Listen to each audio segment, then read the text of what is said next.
pense que j'ai toujours été photographe. Il n'y a pas grand-chose que je sais faire dans la vie que de la photographie.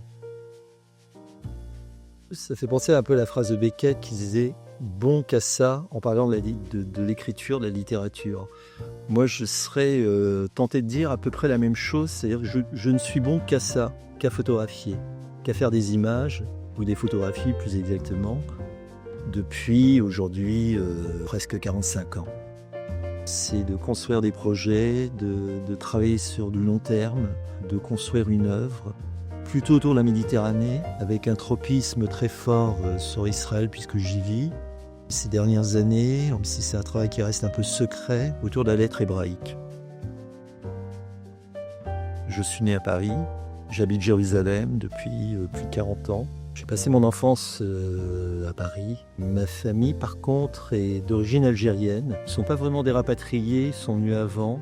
Et par contre, j'ai souvenir d'oncles, de tantes qui sont arrivés d'Algérie. J'étais très petit, avec plus rien, ils avaient tout laissé sur place là-bas. Donc j'ai vécu dans un milieu très, très français, très parisien. Et en même temps avec ce rapport très fort à la Méditerranée, où la dimension juive était assez peu présente, étrangement. Je pense que mes parents n'étaient pas pratiquants, donc il y avait une dimension un peu assimilée, comme ça, un peu très française finalement.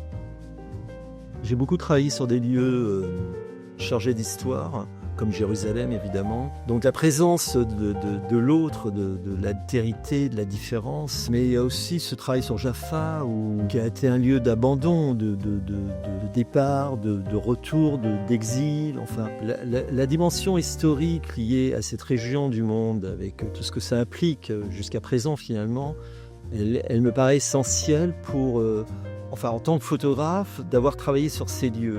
Au-delà du politique, ce qui est aussi intéressant finalement, c'est de se dire que le religieux est constamment prégnant dans cette réalité. La dimension parfois eschatologique du religieux, quel qu'il soit, me paraît fondamentale pour comprendre ces lieux. Et tout le travail que j'ai pu mener sur Jérusalem touche à ces dimensions-là.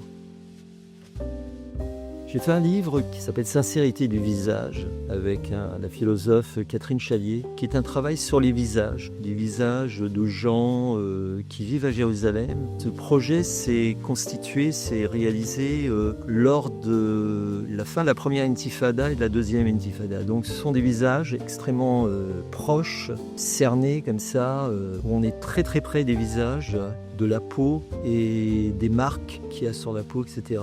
De gens qui vivent à Jérusalem, où il y a autant de Palestiniens, chrétiens, musulmans, que de juifs d'origine éthiopienne ou d'ailleurs. Et je pense que c'est un travail important où derrière, en fond, il y a toutes sortes de réflexions autour de la pensée de Lévinas, de la philosophie de Lévinas sur la responsabilité face à autrui, la nudité du visage. Et ce travail c'est une manière aussi de se coltiner à l'autre, à la différence, à ce qu'on croise sans forcément regarder. C'est un moment d'arrêt comme ça sur le visage de l'autre.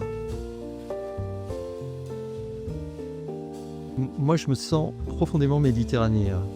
C'est-à-dire que je sois en Grèce ou en Israël ou en Italie ou en Sicile ou en Andalousie, sont mes territoires, sont mes pays. C'est plus ou moins la même nourriture, l'huile d'olive, etc. Mais en même temps, c'est au-delà de ce folklore, entre guillemets. Je crois que l'importance de la civilisation et de ce qu'il y a de plus conséquent vient de deux pôles qui est Jérusalem et Athènes. Et qu'on descend tous d'une certaine façon de la Bible et du Logos. Seaside, c'est un livre, c'est le dernier livre d'ailleurs, qui est sorti au mois de mai 2025 chez La Table Ronde. C'est un livre qui s'est fait, je dirais, pas véritablement la suite du 7 octobre, mais qui prend en compte véritablement cette date parce qu'il y a un moment, il fallait que je sois au bord de la mer, il fallait que je me lave, je ne sais pas si c'est une bonne métaphore, mais je me purifie de quelque chose qui était très, très compliqué à vivre. Et le seul endroit que j'ai trouvé qui devenait viable pour moi, où je pouvais respirer, où je pouvais avancer sereinement, entre guillemets, où tranquillement était le bord de mer, le littoral.